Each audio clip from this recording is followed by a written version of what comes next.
Welcome to Historical Context with a Historian.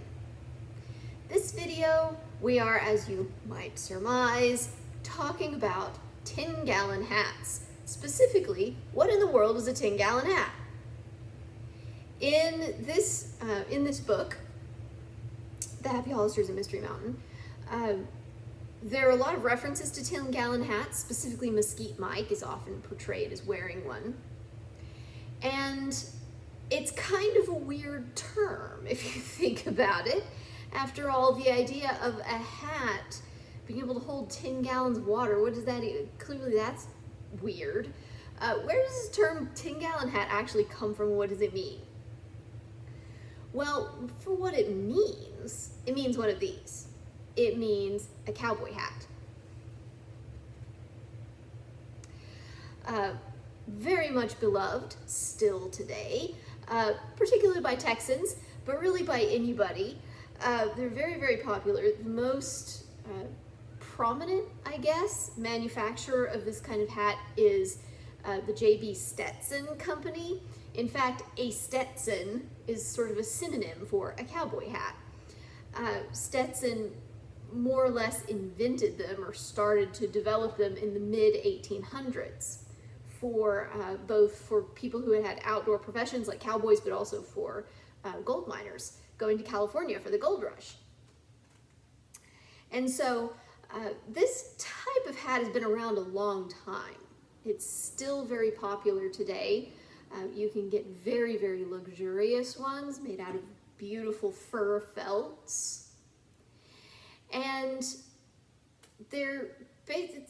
the term 10-gallon hat isn't heard as much today. It's not as common a term, but it does mean a cowboy hat. So where does 10-gallon hat actually come from? Now your first thought might be, oh, it holds 10 gallons of water. Clearly that's not right.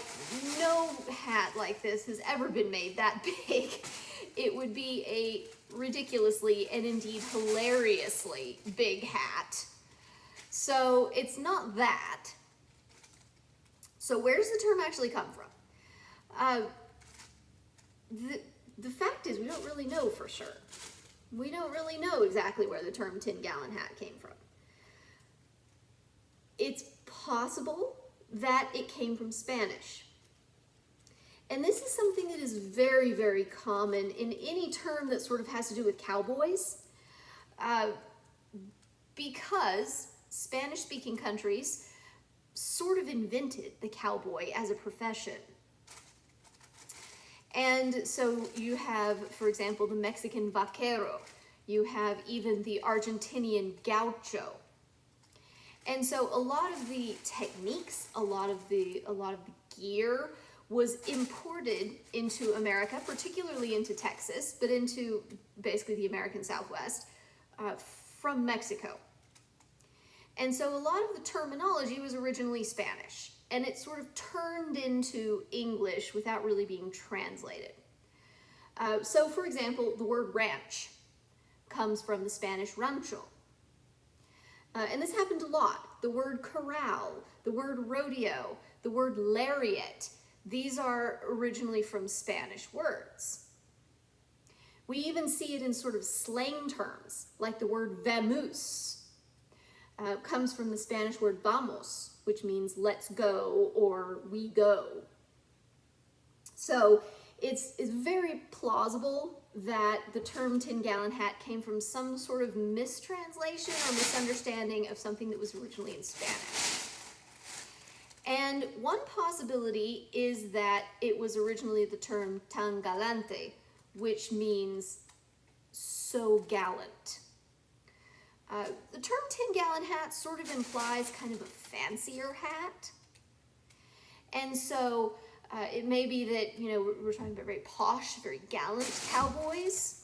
And that sort of got turned into 10-gallon because people heard it and they were thinking of it in English and it just turned into 10-gallon. We're not totally sure.